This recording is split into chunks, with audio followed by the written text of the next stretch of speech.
Today, we're jumping right into the Dividend Playbook. We're going to explore a strategy that's all about getting paid by the very companies you own. We'll start with the absolute basics, but we're going to build all the way up to the compounding magic that can turn those regular payouts into a true financial powerhouse for you. So here's our game plan. First up, we'll cover how you literally get paid to invest. Then we're going to meet the royalty of the dividend world. These are the most reliable payers out there. From there, we'll unpack the compounding snowball, which is the real engine of growth. After that, we'll look at the toolkit you can use to get started. And finally, we'll cover the essential fine print that every single investor needs to know about. All right, let's get right into it. We're starting at square one. What exactly is a dividend? And how does the process of that cash actually getting into your account, how does that really work? I want you to just think about this for a second. Imagine the businesses you invest in, the ones making the stuff you use every single day. Imagine them sending you a little thank you check every few months, just for being a part owner. Well, that's not some fantasy. That is the core idea behind dividend investing. Okay, so let's get the official definition down. A dividend is basically a company sharing its profits directly with you, the shareholder. When a successful company has extra cash, its board of directors can decide to give some of it back. It's more than just a reward for your investment. It's a really powerful signal that a business is healthy and that its management is focused on its owners. Now, getting paid isn't just instant. It follows a very specific timeline, and it's all about these 4 key dates. First is the declaration date. That's simply when the company announces, hey, we're paying a dividend. Then comes the most important date for you, the ex-dividend date. This is the cutoff. You have to own the stock before this date to get the dividend. If you buy on or after this date, the person who sold it to you gets the cash. The record date is just the company's internal bookkeeping day. And finally, the payment date. Well, that's the best one. That's when the money shows up in your account. So, knowing what a dividend is, that's step one. But the real key to success is finding companies that you can count on to pay them reliably.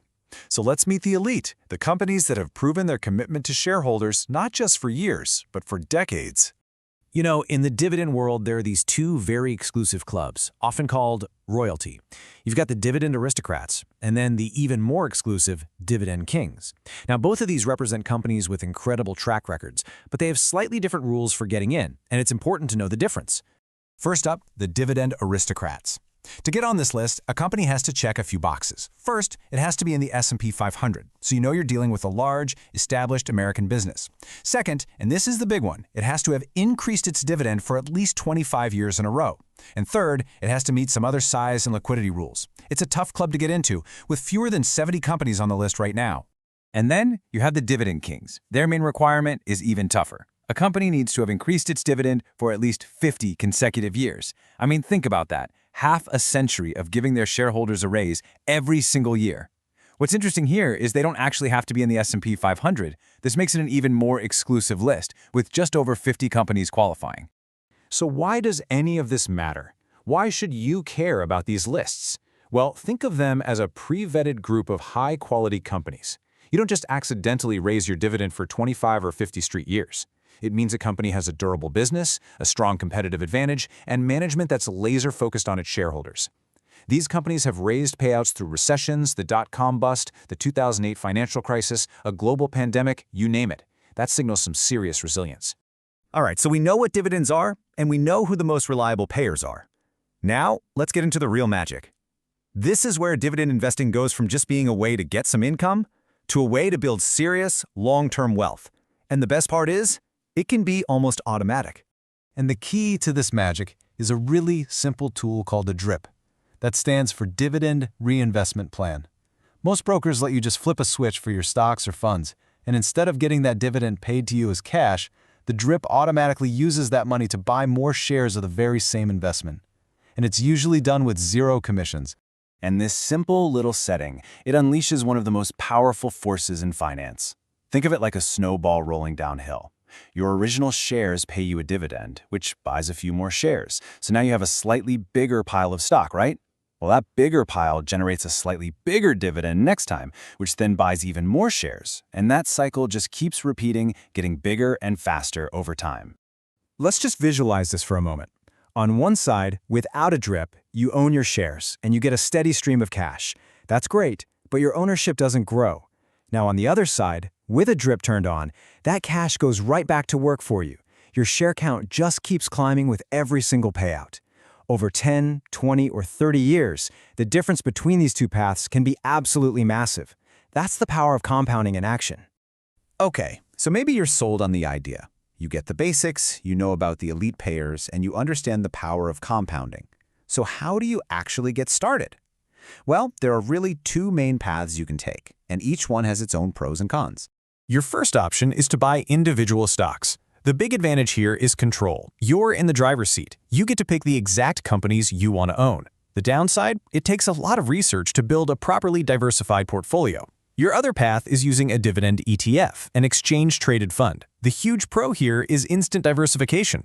With one purchase, you can own a whole basket of dividend-paying stocks.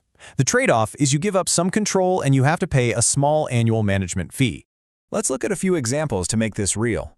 You have funds like SCHD, which focuses on high-quality stocks that pay a good dividend.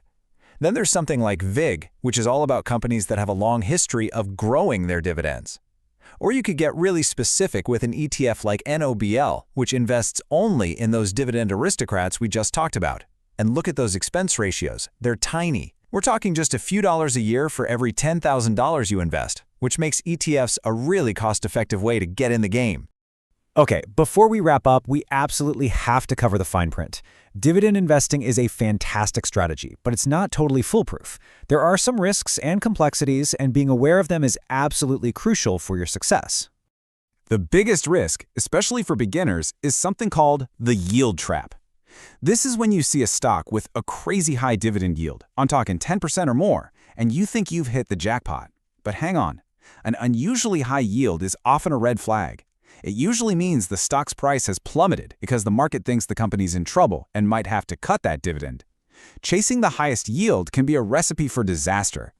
And now for everyone's favorite topic, taxes. Right? Look, in a regular brokerage account, dividends aren't free money. The IRS is going to want its share. But not all dividends are taxed the same way. Ordinary dividends are taxed at your regular income tax rate, just like your paycheck. But qualified dividends get a huge tax break. They're taxed at the much lower long-term capital gains rates. This is basically the government's way of rewarding you for being a long-term investor. So how does a dividend get to be qualified for that sweet lower tax rate? Well, the main rule is you have to hold the stock for a certain amount of time, usually a little more than 60 days around that ex-dividend date. And here is a super important point that trips a lot of people up. Even if you reinvest your dividends with a DRIP, that dividend is still considered taxable income for that year. The good news is you don't have to track all this yourself. Your broker will send you a form called a 1099 DIV that lays it all out for you. So there you have it. We've gone through the whole playbook. We've covered what dividends are, how to find the best of the best, the incredible power of reinvesting, the tools you can use, and the fine print you've got to watch out for. You have the foundational plays. The only question now is, what are you going to do with them? The playbook is in your hands now. What's your first move?